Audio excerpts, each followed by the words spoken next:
my package has arrived. This is gonna be so exciting. I am so hype about this. Why am I hype about it? Because this is gonna be super fun. Now, you've probably seen on my channel that I have an e-bike and I've taken it lots of places and ridden it and had a really good time with it. However, one of the things that I had originally thought before the e-bike was that it would be super cool to have a little scooter that you could get a zip and zoom. In fact, Lady Bug Out and I had talked about getting scooters long before I got the e-bike. So I thought that during this time, whenever I'm actually at base camp and have the ability to not only have storage for one when not using it, but also be able to really truly get it out and test it, that this would be the perfect time for me to snag a scooter. And so that way I can figure out which one would be best for me to take on different kinds of adventures. So today it's here. This is pretty big, so it's gonna be kind of hard for me to take it in. It's also kind of heavy. Okay, here we go. Now this is a foldable scooter, so it'll easily fit into my van, and it should fit into a more compact space than the e-bike, even though the e-bike itself that I have is also a foldable e-bike. So I'm very excited to get out the Hiboy S2Pro and see what it's all about. Very intrigued by this one, and I think I have a couple ideas as to where I can already get it out and take it. I just need to figure out what all I need to do before I take it. So I'll unbox it, I'll see if it needs to be charged, and I'll see if there's anything I need to know, and then it'll be time to get it out on the road / trail somewhere and see what this is all about. I have ridden the little scooters that they have in like the major metropolitan areas, like the Lime bike ones and stuff like that, and I have loved them. So the thought of having one that I could travel with to certain places was so exciting. Couple of first impression thoughts. The box is large. It is very large. And so I'm going to actually get a little bit of help carrying it inside just to make sure that I don't drop it or anything. And also it kind of helps that I've been telling my dad that I was looking forward to potentially trying out this scooter. So he's intrigued. So whenever I called, I was like, hey, can you help me? And he was just like, yeah, sure. Because I think he's curious as well. Okay, it's inside. Now it's time to cut some tape and see what this thing is all about. Okay, I'm gonna get Dad to open it up so we can look at it. Let's see. Oh, this is interesting. Okay. Now, I will say this. It's been very hot out here, so the plastic, I can definitely smell the plasticiness of it. But this looks like the charger right here. We have the book, so I'll just grab these and set them over here. And then we'll start removing foam. And as we remove foam, then we'll see what this thing really looks like, I guess. Okay, so this is what it looks like right out of the box. This is kind of dangling. And will fit into here, which is interesting, but it folds down, this part does, like that. And so this is the overall size. This is not too bad. I was wondering how large it was going to be. This looks like a nice base here for feet. So now we're gonna take the rest of this off and then we'll look at it a little better. Okay, so here is the lock-in device. So it pushes down and then should just lock in like this in some way. There's a little button here, so that might be okay. It just pops into place, and then that is now able to go in to this area. This one's kind of interesting. It's a little different how it feeds down. Okay, so it has a light that has to face forward, and then it shoves down into this little spot. Woo, bright light. Okay, there it is. And then it has an on-off switch and everything right there on the front. Okay, so inside here we have a few little tools, and we were noticing that there are 2 little screw-in spots. So inside this package, we will be able to find all the tools that we need for that. So in we go, and it looks like not only do they have the screws, but they also have the little Allen wrenches all included. Okay, so there's 2 little screws that go in right here. So we're just using the Allen wrench, tightening them down. Okay, we're going through this and we're trying to figure out how to get it to go. And I unscrewed these to make sure all the wiring was good. There's one little part that doesn't have tape on the wire, and so I thought maybe that could be it, but we're still trying to make sure. And so Dad is currently putting some weight on it to see if that makes it go. But it's still not doing what it's supposed to do just yet. This is why I always recommend doing things in a place where you have some space to spread out and figure out problems. Because if this has a problem, then we can send it back.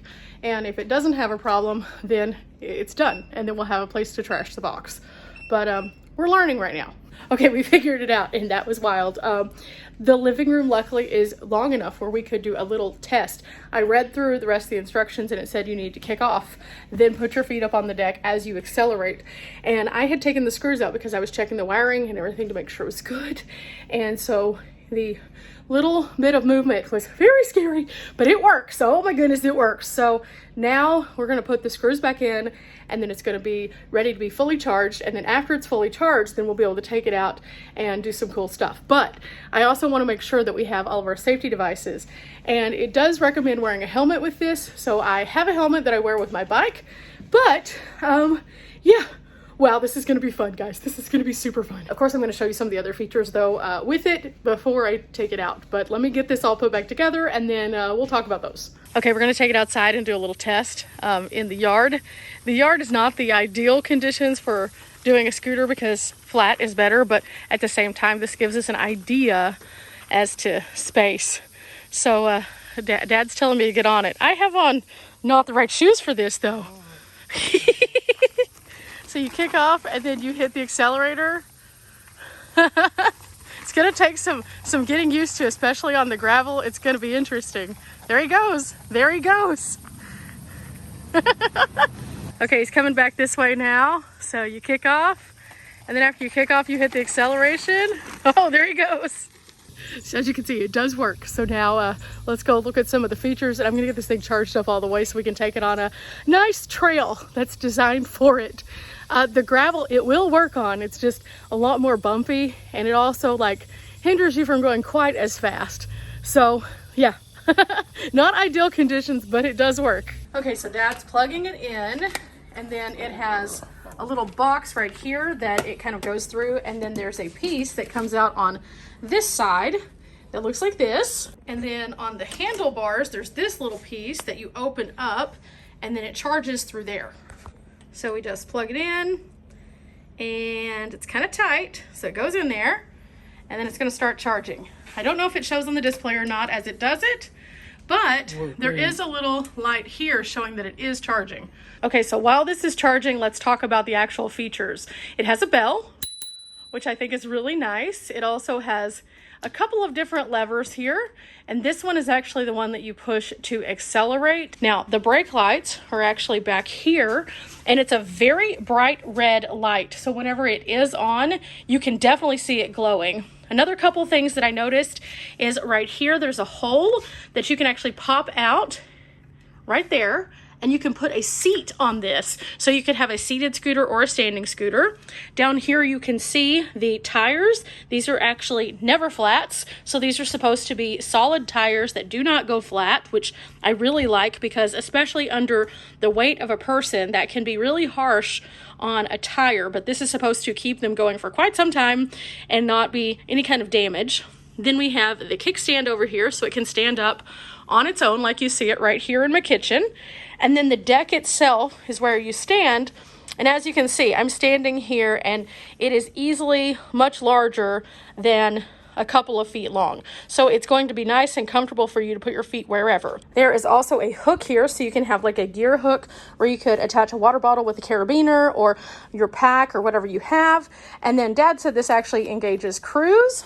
And then on the front, there is also the light, which we saw earlier. All of that can be accessible through your power switch when it's fully charged. So we'll look at all of that after it gets charged up so we can check it out a little bit more. But yeah, this is cool. Got a lot of reading to do while this thing charges, so then I'll be able to talk about it a little bit more. But I did notice something really nice about the manual that I think is great. It makes everything super relatable by putting pictures in it. Pictures are super helpful because not only can you read it and kind of understand what it's saying, but you can visually see what they're talking about. And that's super handy, especially whenever you're learning a new electronic device. So like here, it tells you a little bit more about the product itself and how you have that hook and then the rear brake light. It has disc brakes, the kickstand. You can see where the battery is. It's actually under the deck. It also has a motor that is right here and then a folding locking mechanism, and then you can see where the front light, brake handle, and then all of the other equipment are. But then as you keep going, it tells you about the assembly, how to charge it, and here you can see what they recommend for riding basics, including a helmet, which I'm definitely going to use. But they also say that you could use elbow or knee pads, which I think is interesting. I don't know that that's necessarily where I'm going to go, but it's okay. But then it also tells you how to get going. And this is where we were able to learn how to actually kickstart it and get going. And it was because of these nice visuals that they gave us. It also has something kind of interesting here that says if you want to steer in a direction, you can tilt your body. So it's kind of like a motorcycle in that regard. But they have some do nots in here as well, including riding in the rain, and you're supposed to look out for doors. And then also do not accelerate when you're going downhill. I think that that's a big one because this thing already is taking off quite quickly. Dad had it only up to about 6 miles per hour and it felt like a lot. And then also it says here, keep your speed between 3.1 and 6.2 when you ride through speed bumps, door seals, or bumpy roads. So 6 miles per hour on a bumpy road is as much as they tell you you should be going on this safely, because it doesn't have a lot of adjustment and go to give. They also have a ton of information about where to and where to not ride these safely, including do not ride these in regular traffic at all. They do not recommend it. And I know that might be kind of counterproductive to what your thoughts are, considering that we see these in the cities all the time, but they're saying that these should not be ridden on a regular roadway ever.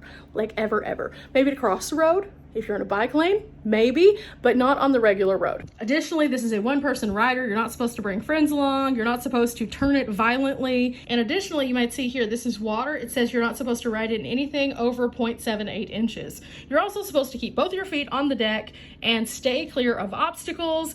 And then also it says here, do not hang bags or heavy stuff on the handlebar itself. So a lightweight bag right here, that's fine.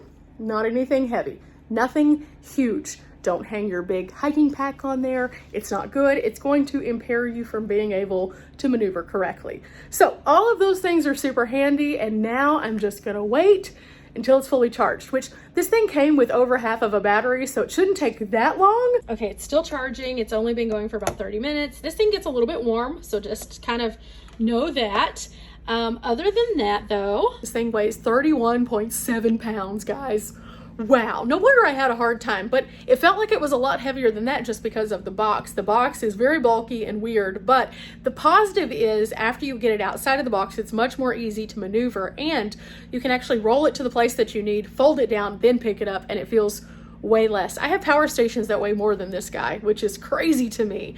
But another couple of things to kind of note that I was reading through and learning about this as I was kind of preparing for the adventure. Dad and I still have to figure out where exactly we're going, so we're probably going to do that on an upcoming video. I'm so excited. It's going to be such a fun day trip. But a couple of other things. The fun facts that I learned was that this thing can go up to 19 miles per hour and travel for up to 17 miles. So that is a nice lengthy trip. Now, a lot of that does have to do with how fast you're going and how much that you're actually using all of the extra features. It does have that cruise control, so I'm interested to see how that impacts the overall distance that you can go. I'm probably never going to run this thing close to the end of the battery, because nobody wants to sit there and not only have to push themselves, but also a scooter up like a hill or something. But where we're at will impact how far we can go, but it is rated for up to 17 miles per hour and at about 350 watts. So that means that I can charge this off of a power station, which is nice. That's super nice. So as I'm traveling with this, I'll be able to plug this into a power station and charge it so that I can always have it going. And it doesn't even have to be one of my big boy power stations. I could plug this one into like a mid-level power station and technically be able to charge it. Now, I don't know how much that's going to pull from going from dead to fully charged. And that's something that I'll explore kind of as I'm using this in the future. But for right now, ooh, I'm so excited. I'm going to unplug it to show you what all the display and stuff looks like, and then I'll finish charging it, and then we'll hit the road on a future adventure. This is going to be so fun. Okay, unplugging this, and then power here. Look at that nice display screen. That is really nice, and it's almost fully charged now. So here you find all of the different features, and depending on how many times you click it, you can see different things. Like this just turned on the front light, but it also turned on this under light right here and the brake light. So as I'm going, I could easily just like kind of go through these and see it turned it off. It says that you click it from off, which you hold it with a solid finger 3 times. There it is. And then this allows you to see everything that was on there, including where it has like a cruise control and then also a temperature gauge on here. There is always something that surprises me about all of these different projects. And this one is that it also has an app. And on this, you can turn on your scooter, you can connect to your device, and then have some additional controls that are featured through your smartphone. I'm not exactly sure where I'd put my smartphone whenever I am using this though. It does not have a smartphone holder. But in addition, we have some popular questions that are in the book, and some of these are ones that I definitely would be asking. For example, it asks, popular question, I can't charge my scooter, why? I'd probably ask that too if I couldn't figure it out. It also asks, what happens if you lose your password to the app? Very valid question. So I'm going to be holding on to this because I think that all of these are very good little bullet point, quick answers for very common questions. And I appreciate that they've included that in addition to cool stuff like this. But in addition, there's going to be all sorts of things that I find out along the way, like how it charges and also how many hills I can go up, and also if it's scary going down the same hills. Guess what, buddy? You're back in the game. I have something for you. I'm super excited. This is going to be a fun adventure. I still need to mount a GoPro mount, though. Yeah. I definitely can't wait to share this with you guys more. Remember, we're not here for a long time, but we are here for a good time. And very, very soon, my dad and I will be having a real good time taking this guy out and exploring somewhere. I just have to figure out where. The weather here is so hot, so finding an optimum place with good tree coverage is going to be a big one. I also probably will take my neck fan just for additional support. But I'm very excited, and I think you guys will be too. So I'll see you very, very soon. Bye.